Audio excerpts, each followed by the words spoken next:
This is the fifth time that the Marine Corps Heritage Foundation has hosted a community outreach and now appreciation reception, and I will explain to you here in a minute or two exactly what I believe this community is.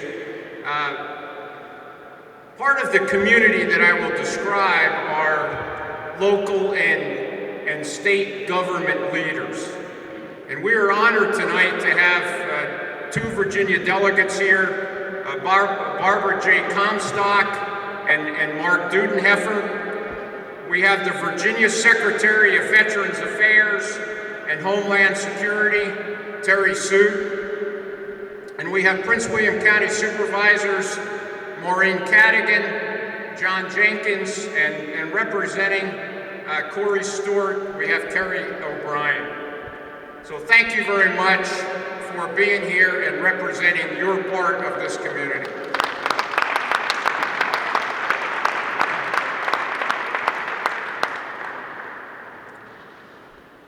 The mission of the Marine Corps Heritage Foundation is to preserve and promulgate the history, traditions, and culture of the United States Marine Corps and to educate all Americans in its virtues. We do that largely through this magnificent museum. This museum opened on the 10th of November in 2006, and since then we have had over 3 million visitors. And what I'm particularly proud of, among those 3 million visitors, 161,000 of them have been school children on organized school trips. So through that education outreach, we are clearly accomplishing our mission of educating Americans in the virtues of honor, courage, commitment, service, and sacrifice that are the hallmark of our Corps. The success of the foundation, led by Lieutenant General Ron Christmas in the early days, who was here tonight somewhere. Ron, thank you for this.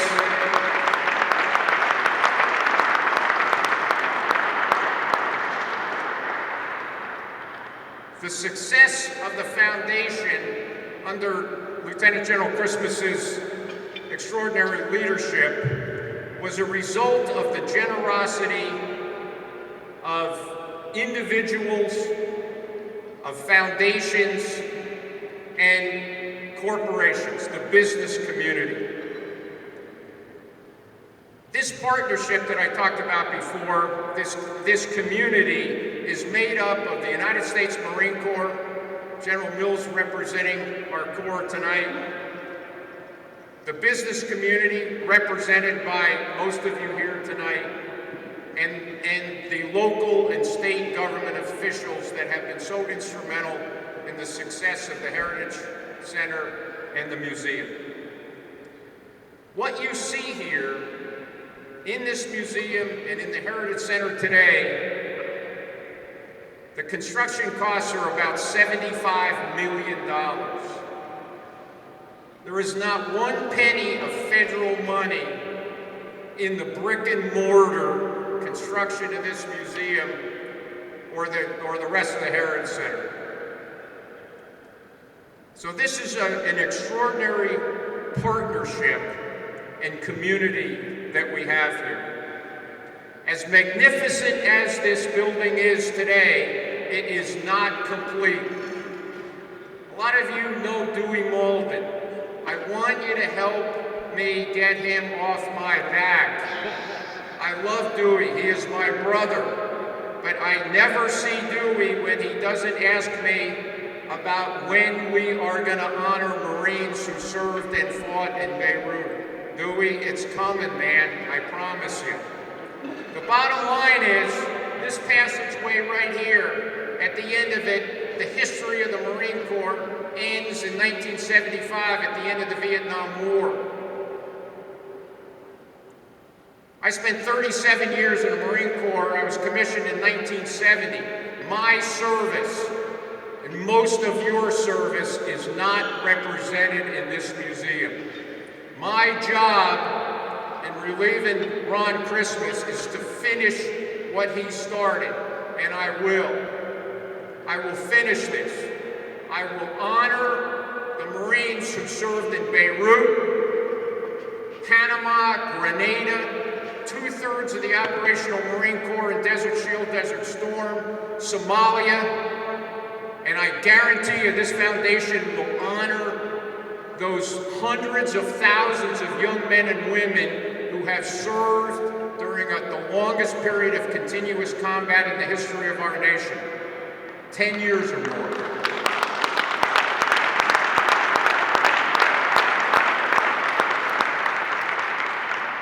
So together, this community, the Heritage Foundation, the local government leaders, the United States Marine Corps, individual Marines, the business community, and a number of foundations, together we will complete this museum and we will honor all generations of Marines.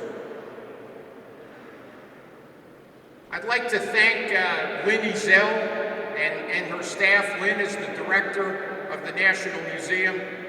Lynn and her staff do an extraordinary job day in and day out operating this extraordinary facility. It's their education department that deals with those 161,000 school children. There are days in the spring during school trip period where I come over here and there's 7 or 8 yellow school buses parked out there, and they do an extraordinary job in educating those Americans in the virtues of our Corps. Thank you very much, and again, welcome. Thank you for being here, and we are really proud to be able to host all of you here tonight in all of our National Museum. And now, I'd like to introduce, now I got to talk for a long time because he's taking his time. There you go, double time. I'd like to introduce a dear friend of mine, somebody I've known for, I hate to say this, 30-something years. Lieutenant General Ron Coleman is the National Chairman of the Marine Corps League Exposition Committee, who is putting on this terrific modern-day Marine Expo over on the base. Ron.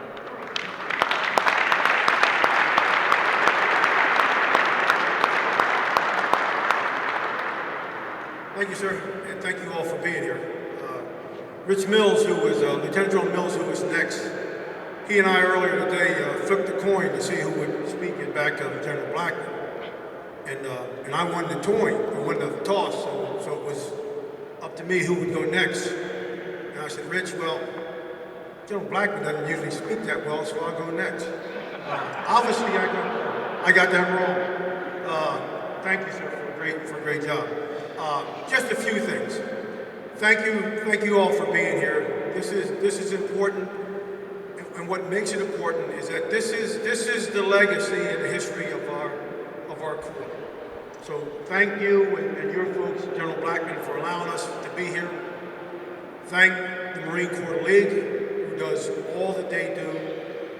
Thank you, the vendors, for providing us with the best equipment we could possibly have.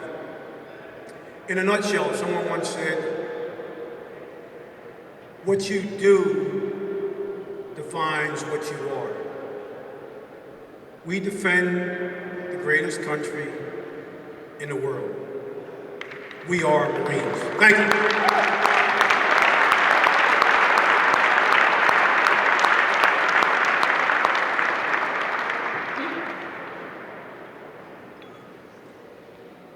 It's now my honor and privilege to introduce another dear friend of mine. You think I have a lot of friends? I really don't.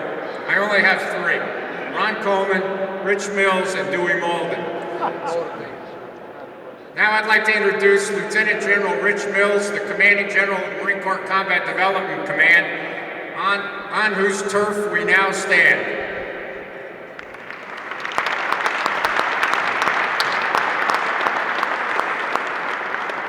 Thank you all very much. Sure, thank you. that for the kind introduction. It is an honor and privilege to be here today.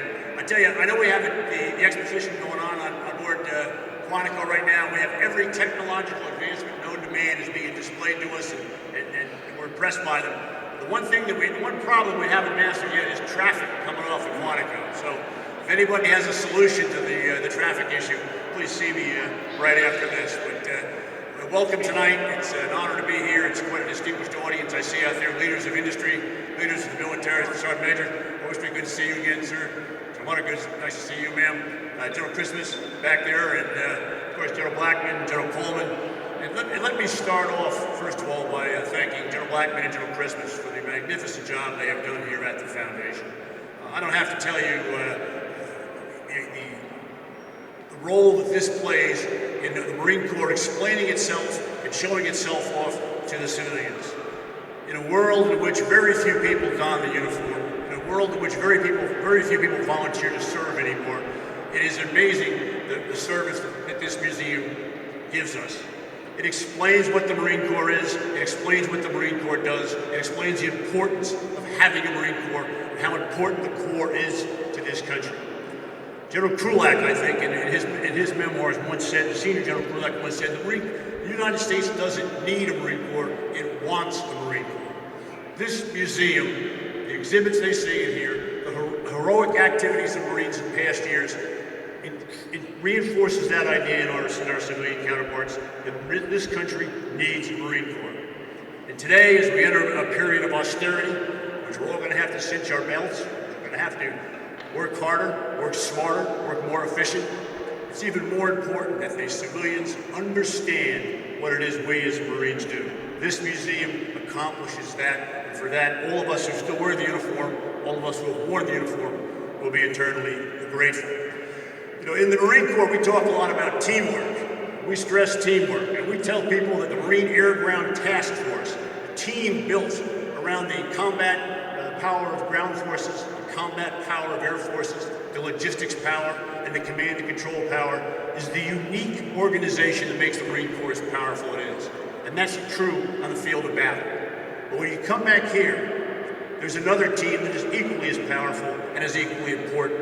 And that's the team that I think Quantico exhibits to a high degree, which is the teamwork between the community, between the military, and industry that supports us so well. The community here, the local area, could not be more supportive. We live in it, we send our children out to it, we play in it, we shop in it.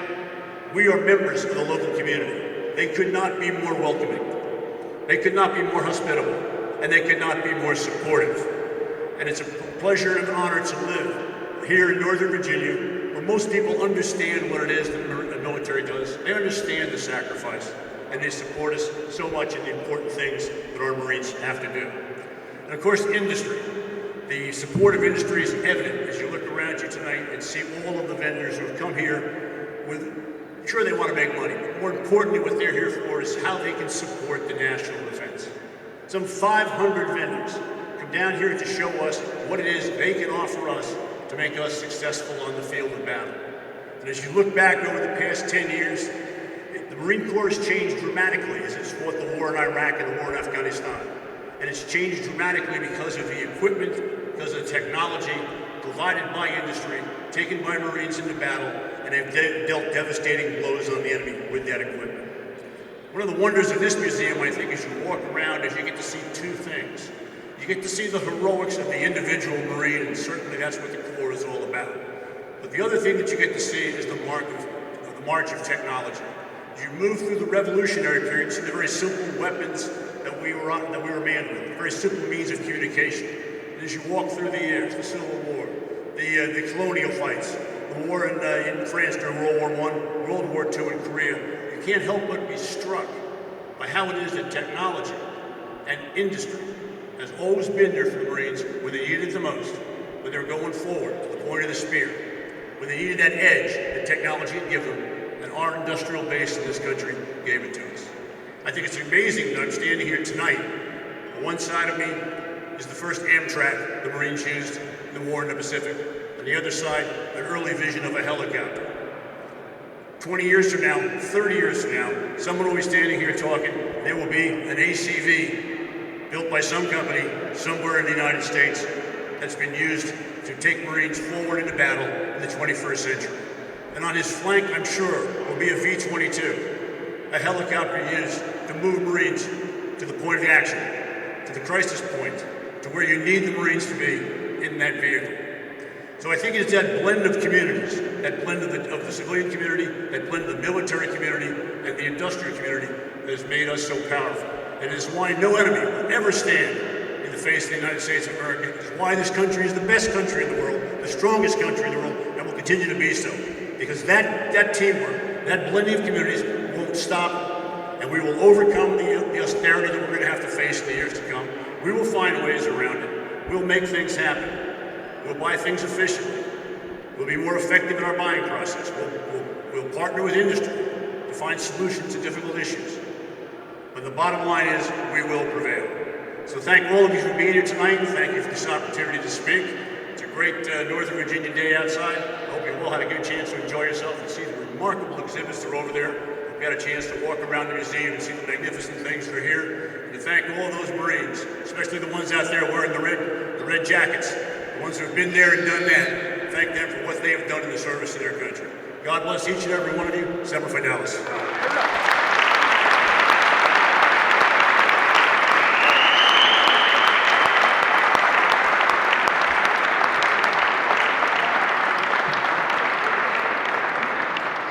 General Mills, thanks very much. Ladies and gentlemen, one last thought. With your continued support and encouragement, individually and collectively, we will accomplish the mission here and complete this museum. Now, please continue to enjoy the reception, and once again, thanks to each of you for being here.